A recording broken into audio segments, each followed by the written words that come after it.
Hamas ने 4 Israeli यरगमाल IDF की soldiers को रिहा किया एक तरफ। दूसरी जानिब सदर ट्रंप ने मिस्र और यर्दन पे दबाव डालना शुरू कर दिया फलस्तीनियों को गाजा से अंदर लेने के लिए। लेट अली शो यू के इस एपिसोड में आप सबको खुशामदेद। Do like, subscribe and share this content.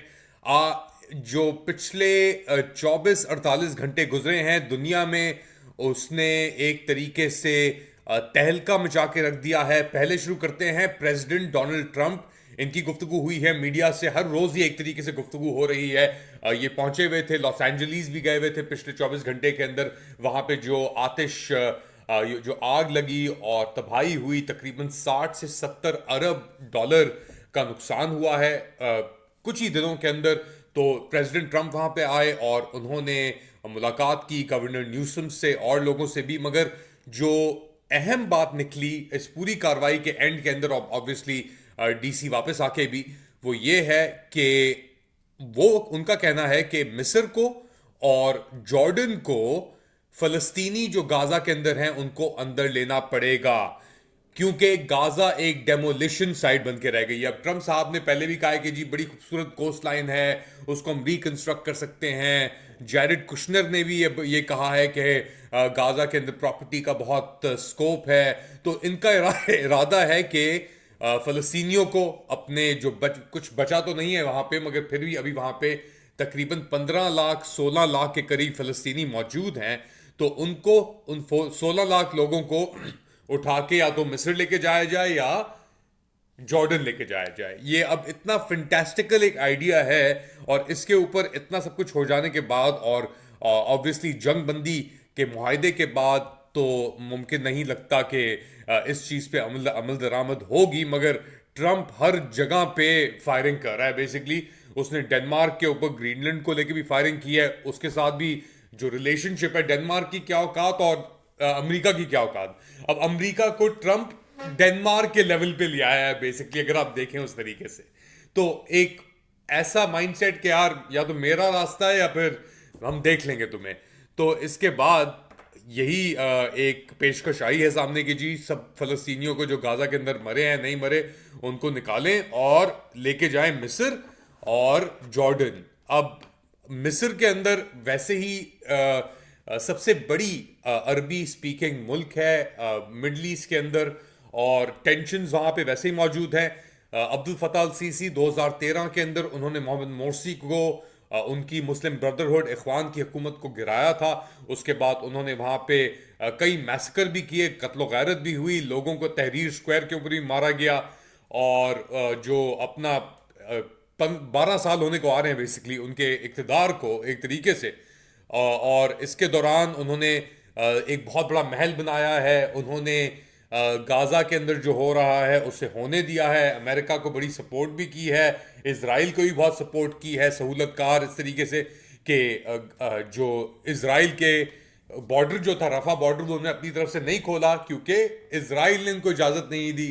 तो बहुत प्रेशर है डेफिनेटली इजिप्ट के ऊपर भी, मगर सीसी के ऊपर स्पेशली। और अगर ये आने देता है फलस्तीनियों को अपने अंदर दरवाजे खोल के, तो फिर तो अंदर इजिप्ट के अंदर मसले पड़ जाएंगे। एक रेवोल्यूशन भी आ सकती है इजिप्ट के अंदर। इसी तरीके से जॉर्डन के अंदर वहां पे 60% जो आबादी है वो नकल मकानी करके आई थी फलस्तीन से, उनको निकाला गया था धक्के मार के। ये जो इजरायली सेटलर्स आए थे पिछले 100-150 साल के अंदर, और उसके बाद उनके उनके ऊपर जो एक हाशिमाइट किंगडम जिसे कहते हैं, वो तो आए हुए हैं हिजाज से और यहाँ पे क्या कह रहे हैं वो। और ये तो है ही सीआईए एजेंट अब्दुल्ला, ये किंग अब्दुल्ला जो है, इसकी माँ भी सीआईए एजेंट थी। इसका बाप जो था वो उसने मुखबरी की थी और वो दूसरी तरफ चला गया था वो भी एक सिक्योरिटी आर्किटेक्चर का हिस्सा है। तो अगर ट्रंप इस चीज को फोर्स थ्रू करता है तो जो सिक्योरिटी आर्किटेक्चर अभी इन प्लेस है, अमेरिकन सिक्योरिटी आर्किटेक्चर, वो बिल्कुल एक रद्द हो जाएगा। और इन मुल्कों के अंदर एक रेवोल्यूशनरी एक वेव आ जाएगी, क्योंकि ये जो लोग उठ के आएंगे गाजा से। और आप अगर अब हम दूसरे पहलू की तरफ मैं आपको लेके चलता हूं। ऑब्वियसली ये डील तो बिल्कुल ही नो गो है, क्योंकि सऊदी भी इसके ऊपर अग्री नहीं करेगा, यूएई भी अग्री नहीं करेगा, हर किसी के अपने मफाद होंगे, ये बहुत ही डिस्टेबलाइजिंग फैक्टर होगा। और स्पेशली अगर आप देखें, ये मुलाहिजा करें, ये इमेजेस देखें आप, और आपको आपके रोंगटे खड़े हो जाएंगे कि ये तकरीबन 450-500 दिन की जंग थी है। और इसके बाद ये लड़कियां थी, ये पहली यरगमाल इजरायली थे जिनको पकड़ा था हमास ने। यूनिट 8200 से 8200 से इनका ताल्लुक था। सिग्नल्स इंटेलिजेंस यूनिट, इन्होंने रिपोर्टें भेजी थी जुलाई के अंदर। एक्चुअली यहां से रिपोर्टें आनी शुरू हो गई थी कि हमास बहुत बड़ी चीज प्लान कर रहा है। तो इनको पकड़ा था और इनको अंदर लेके गए थे। एक लड़की की तस्वीर भी थी, खून भी निकल रहा था उससे, और उसकी पतलून से, जब पकड़ा गया था ऐसे 7 अक्टूबर को।